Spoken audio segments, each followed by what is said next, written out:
Hi friends, అందరూ బాగున్నారండి. కుంకుమరిణితో పిండి ప్రమిదలు ఎలా చేయాలో చూద్దాము. ఈ కుంకుమరిణ రాయలు గోగులమ్మ గుడి దగ్గర ప్రతి ఉగాదికి ఒక కుంకుమరిని ఇస్తారండి. అలా ఒక ఉగాదికి ఇచ్చారు.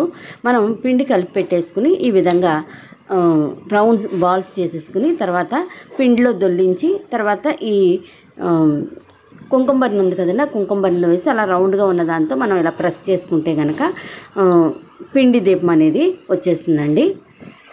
ఇలా ప్రెస్ చేసి తీసేస్తే దీపం అనేది ఈజీగా బయటకు వచ్చేస్తుందండి. ఆ విధంగా తీసుకుంటే కనుక చూడండి ఎంత బాగుందో. అన్నీ ఒకే విధంగా వస్తాయి, ఒకే సైజులో వస్తాయి.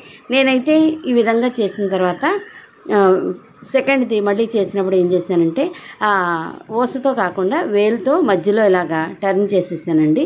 ఆ విధంగా చేసిన చాలా బాగా వచ్చింది. పిండి ప్రమిదలు అనేవి విరిగిపోకుండా చక్కగా అన్నీ ఒకే సైజులో రావాలంటే ఇలా కుంకుమరినితో ట్రై చేయండి.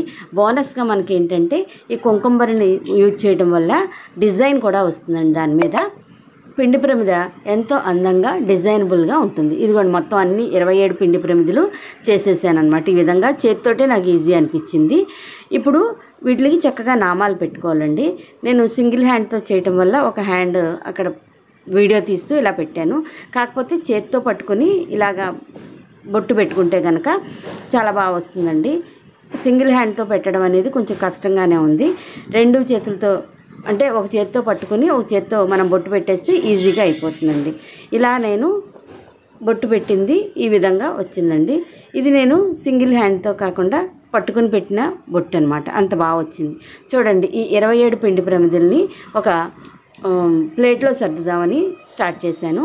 కొన్ని సర్దానండి, ఇంకా కొన్ని సర్దాల్సినవి ఉన్నవి. అవన్నీ కూడా సాయంత్రం దీపారాధనకి ఉపయోగిస్తాను. చూసారా ఎంత బాగా వచ్చినాయి పిండి ప్రమిదలు.